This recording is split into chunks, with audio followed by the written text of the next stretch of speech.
Je voudrais demander la route de mon père, le chef de canton, pour pouvoir intervenir. Monsieur le ministre-gouverneur, coordonnateur principal du RHDP dans le Denguélé, vous m'avez confié la responsabilité de conduire l'opération spéciale d'enrôlement sur la liste électorale dans le district autonome du Denguélé. À la suite de mon jeune frère Sylvain Noumouri, je voudrais faire un rappel simple. En 2025, il va y avoir les élections présidentielles. Tout ce que nous disons, tout ce que nous faisons, ce que le candidat attend de celui qui l'aime, de celui qui croit à son programme, c'est d'être inscrit sur la liste électorale et le jour des élections, aller voter. Ça, chers parents, ne l'oubliez jamais. Et je voudrais véritablement insister sur cela. La matérialisation de notre amour pour le président Alassane Ouattara, pour que cet amour soit impactant, c'est que le jour de l'élection, tous ceux dans le district autonome du Denguélé qui sont en âge de voter, il faut qu'ils soient inscrits sur la liste électorale et que le jour du vote, ils aillent effectivement voter le président de la République. Ceci est un préalable indispensable. Au risque de blasphémer, c'est comme quand quelqu'un dit je suis musulman. La meilleure façon de prouver qu'il est musulman, c'est d'accomplir les obligations de l'islam. Notre obligation première à l'endroit de son Excellence, Monsieur le Président de la République, son Excellence Alassane Ouattara, à qui nous demandons d'être candidat, l'assurance et la garantie intangible que nous devons lui offrir, c'est d'être inscrit sur la liste électorale. Et pour être inscrit sur la liste électorale, il faut être ivoirien. Et être ivoirien se justifie. Ça se justifie par des papiers. Vous vous souvenez, pendant que il fut un moment où il était dénié au président de la République sa qualité d'ivoirien, certains disaient on lui demande juste un petit papier. Et ce petit papier, c'est le certificat de nationalité qui atteste de ce que vous êtes ivoirien. Mais pour l'avoir, il faut soi-même avoir son extrait d'acte de naissance. Si tu ne l'as pas, il faut avoir un jugement supplétif tenant lieu d'extrait d'acte de naissance. Ça, ce n'est pas suffisant. Quand tu l'as, il faut qu'un de tes parents, ton père ou ta mère, soit ivoirien et tu prends son papier qui atteste qu'un de tes parents est ivoirien pour mettre avec ton extrait d'acte de naissance ou ton jugement supplétif pour aller demander ton certificat de nationalité. Chers parents, à la suite de mon jeune frère, je vais vous dire en quoi consiste notre mission. Pour tous les responsables politiques ici présents, il y a quasiment une heure, je vous ai communiqué par WhatsApp le contenu de la présentation que je suis en train d'effectuer. Nous avions prévu de le projeter. Malheureusement, la technique nous a lâchés. L'objectif principal de l'opération d'enrôlement sur la liste électorale consiste à augmenter le taux d'inscrits sur la liste électorale du district autonome du Ndingele. Pour atteindre cet objectif, il y a différentes opérations à réaliser. La première opération, c'est d'établir les pièces d'état civil de nos populations qui n'en disposent pas. Et pour établir les pièces d'état civil de nos populations, qu'est-ce qu'il faut faire? De par la loi, les autorités administratives compétentes pour délivrer les actes d'état civil, à savoir le jugement, l'extrait de naissance, le jugement supplétif, il y a les mairies. Et dans le district autonome du Ndingele, nous avons 9 plus 4, 13 mairies.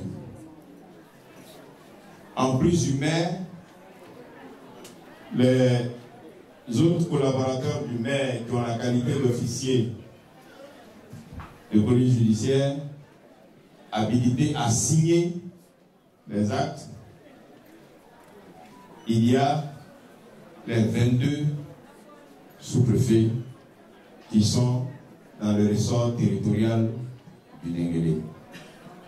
Mais en plus, les 22 sous-préfets, la loi veut qu'au niveau de la justice, pour cette opération, le procureur de la République ainsi que son adjoint soient également compétents pour délivrer le jugement supplétif tenant lieu d'extrait d'acte de naissance. Je me suis adonné un exercice et que j'ai partagé avec mes frères.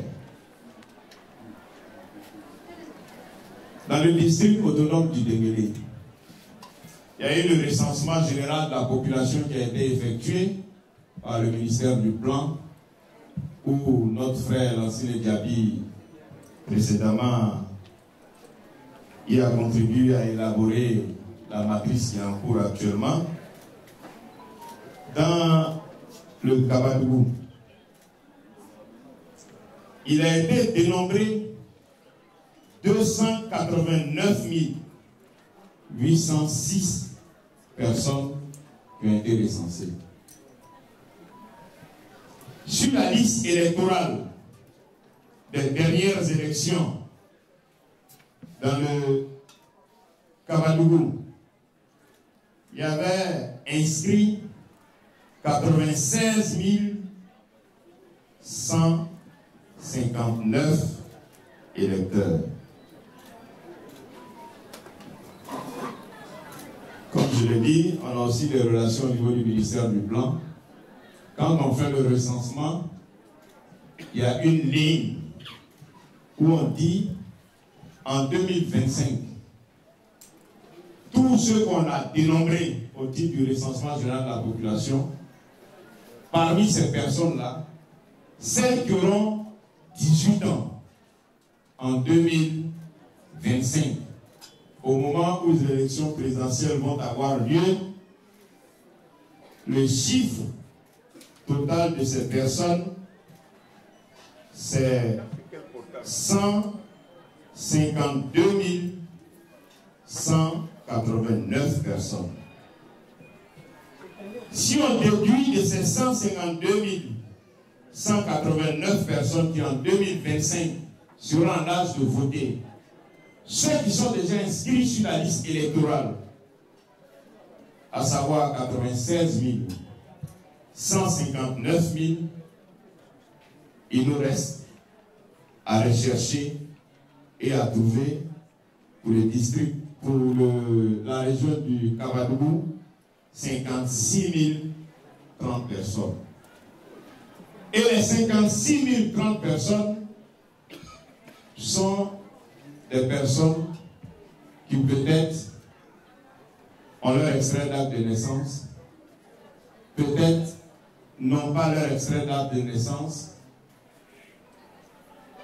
ont un jugement supplétif ou n'en ont pas. Il faut les aider à faire leur jugement supplétif tenant lieu de leur extrait d'acte de naissance.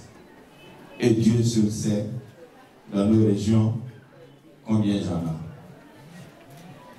Le même exercice a été fait au titre du Folon. Dans le Folon, sur le recensement général, il y a 146 209 personnes qui ont été recensées. Et sur ces 146 000, sur la liste électorale précédente, 44 393 000 y figurent. Il figure plutôt 44 000 plutôt. Et en 2025, ceux qui seront en âge de voter, c'est 68 549. Si on enlève les 44 393 des 68 549, il nous reste à rechercher 24 156 personnes qui seront en âge de voter en 2024, qui peut-être ont ou n'ont pas l'extrait d'acte de naissance pour le jugement supplétif. Il nous faudra mener une lourde opération pour permettre à nos parents d'avoir ces actes administratifs d'abord. L'expérience précédente passée pour les dernières élections nous ont montré qu'il faut mettre en place une logistique pour permettre aux 80 186 personnes qui seront en âge de voter en 2025, pour ceux qui n'ont pas d'extrait d'acte de naissance, les aider à les avoir. Ceux qui n'ont pas de jugement supplétif, les aider à l'avoir. Et vous savez, il y a une loi qui existe pour faciliter l'obtention de ces documents-là. Et pour les obtenir, je vous ai indiqué les autorités compétentes pour les délivrer. C'est un coût. Et les dernières élections, nous avons trouvé des solutions logistiques pour pouvoir adresser ces problèmes. Et tous les secrétaires départementaux ici présents le savent. Pour cette fois-ci, eu égard au volume, plus de 80 000 personnes, il faut une logistique appropriée. Et cette logistique-là passe par quoi? Ça passe par les ordinateurs à configurer. Il faut pourvoir les mairies en ordinateurs supplémentaires. Il faut pourvoir nos sous-préfectures qui sont plus proches de nos parents, qui sont dans les hameaux les plus reculés, en ordinateur et opérateur de saisie. Il faut pourvoir le parquet en ordinateur pour pouvoir faire ces documents. Tous ceux qui sont assis sur la table ici sont des responsables qui tous les jours signent des documents. Mais je ne suis pas sûr que parmi nous, on peut soutenir le rythme de signer par jour 1000 documents en discontinu sur un mois sans ne pas avoir la tendinite. Et c'est la raison pour laquelle cette logistique avancée s'impose si nous voulons atteindre cet objectif qui est un impératif catégorique pour nous tous. Au mieux, nous pourrions obtenir plus de 80 000 personnes. Parce qu'il est bon de rappeler à nos interlocuteurs qu'un recensement est un dénombrement. Et assez souvent, beaucoup de personnes ne participent pas à l'opération. Je m'en suis ouvert au ministre-gouverneur, mon père, et je lui ai dit, nous allons faire dans le district ce qui n'avait jamais été fait auparavant, en mettant à contribution tout le monde. Dans cette salle, si je pose la question de savoir quels sont ceux qui n'ont pas de papier, je suis sûr qu'il y en a. Si je pose la question de savoir dans cette salle qui utilise le papier d'un de ses parents, il y en a dans cette salle. Et la loi en vigueur permet de corriger tout cela. Chers parents, je voudrais avec beaucoup d'humilité vous demander, je sais souvent c'est difficile, mais acceptez pour une fois qu'on vous établisse vos vrais papiers d'identité. Vous savez, tous les cas d'ici présents sont confrontés souvent à une situation difficile.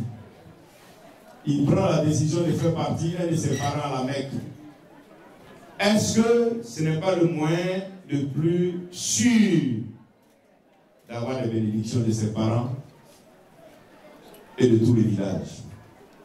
Mais assez souvent, par honte, celui qui est retenu pour aller à la Mecque, on se rend compte qu'il n'a pas de papiers. Et c'est à la dernière minute, on va prendre le papier de quelqu'un d'autre pour pouvoir lui faire un passeport. En accord avec mon père, je me suis engagé à vous établir tous vos papiers.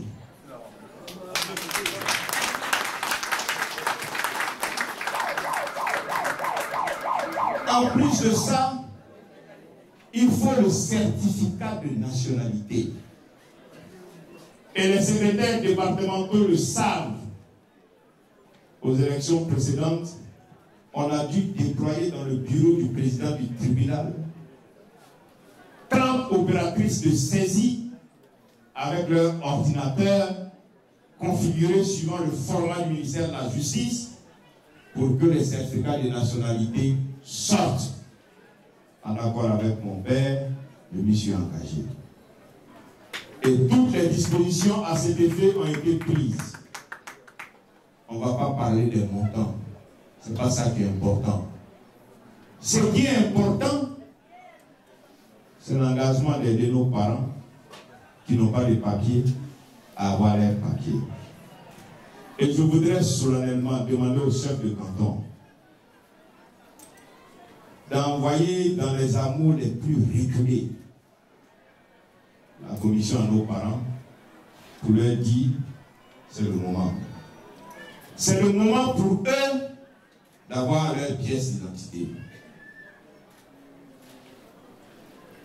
Je voudrais demander au président du conseil régional du Folon et le président du conseil régional du Kabadou, eux aussi, d'envoyer des missions pour dire à nos parents c'est le moment de faire nos bonnes pièces. On peut avoir 100 000 nouveaux électeurs inscrits sur la liste électorale. Notre faiblesse, c'est parce que nous ne sommes pas encore impliqués pour faire en sorte qu'en 2025, nous ayons pour le président de la République, au titre de nos deux régions, fusionnées en une coordination politique. Plus de 220 000 comme ce lait sur le papier, mais 250 000, pourquoi pas ne pas rêver 300 000. Ce n'est pas un travail d'une seule personne.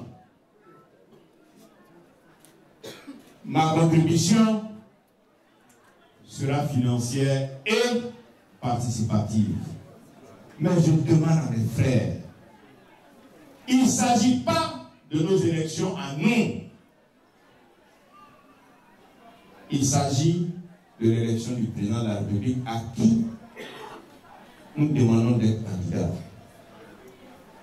Et pour que le ministre-gouverneur aille bomber sa poitrine, il faut qu'à l'aune de la reddition des comptes, on puisse dire que le Denguélé, terre maternelle du président de la République, à qui nous demandons encore d'être candidat, puis ce jour-là lui dit, Monsieur le Président de la République, nous étions 140 000 inscrits sur la liste électorale. Mais aujourd'hui, nous sommes 250 000, nous sommes 300 000. C'est ça. Toutes nos manifestations de démonstration de force, c'est se faire plaisir. Aujourd'hui, nous ne sommes plus seuls. Arrêtons de nous faire plaisir. Vous savez, quand quelqu'un décide de se faire plaisir, tu ne peux pas l'en empêcher. Mais ce qui est la réalité, ce qui est l'aide substantielle qu'on puisse apporter à un candidat, c'est que le jour de l'élection, le ministre-gouverneur puisse dire, Monsieur le Président de la République, avec mes fils, je vous apporte 250 000, 300 000 voix. Ça, c'est seulement dans le Denguélé. Chers parents, est-ce que je peux compter sur vous? Oui. Bannissez la honte. Ceux qui n'ont pas de papier, arrêtez d'avoir honte. Aïe, Kounabo. Aïe, papier quelque. Il faut que vous sortiez vos têtes pour qu'on fasse vos papiers. À l'instar de mon jeune frère Namoï qui a dit qu'il va organiser une tournée, j'organiserai aussi une tournée. Mais à partir d'aujourd'hui, jusqu'à en octobre 2025, il y aura 2 opérations d'enrôlement sur la liste électorale. Il y a pour cette année et puis à l'année prochaine. Donc, d'aujourd'hui à l'année prochaine, quand on va dire la seconde révision de la liste électorale est faite, et j'insiste, il faut qu'on puisse dire que dans le district du Denguélé, je dis bien dans le district du Denguélé, je ne parle pas de nos parents qui sont dehors, je parle de ceux qui sont dans le district autonome du Denguélé. Que le gouverneur puisse dire, Monsieur le Président, dans mon bagage que je prends pour vous accompagner, j'ai 250 000, 300 000 électeurs. Sur ce, je vous remercie.